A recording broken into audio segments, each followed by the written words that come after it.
μπροστά ότι. Βίντεο είναι αυτό τώρα που τραβάει. Δεν ξέρω, θα πατήσει μισό μόνο.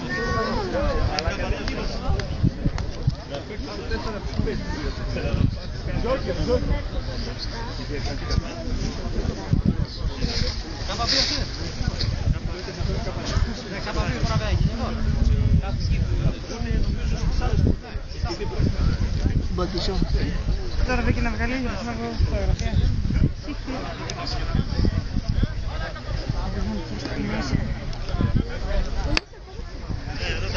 Αυτό είναι τα μπαταρία.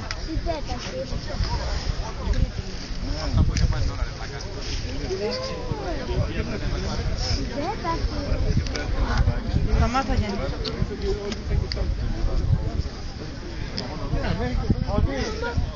Άμα κουμπάει με το αμάξωμα, δεν μετράει πασαλάκι.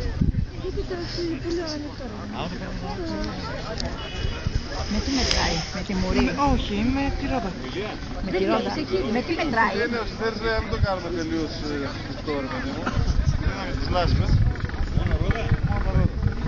Προφυλακτική εργασία δεν μετράει. Τότε κανένας δεν έφερε. Όχι. Πολύ το. Ο Μιχάλης που παραδείγμα στην πρώτη και το πάτησε. Καλά, Εντάξει, εντάξει. δεν τα κάναμε. Αυτό ήταν... Αλλά θα μου πεις αφού μετράει στο πρωτάθλημα. Και άμα είναι για όλους το ίδιο είναι δίκιο. Έλα, ξεκινά από πρώτη Γιάννη.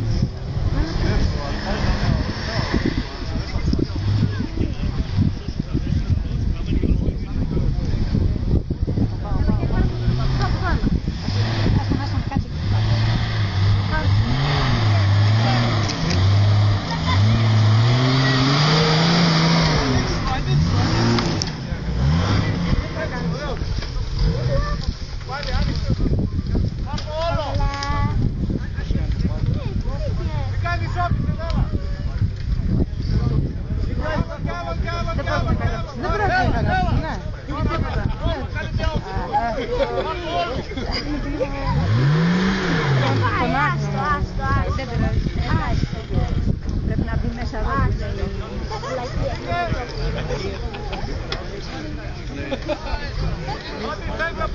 Τουλάχιστον καλύτερα να μας ανεκπάρετε 3-4 σόπ.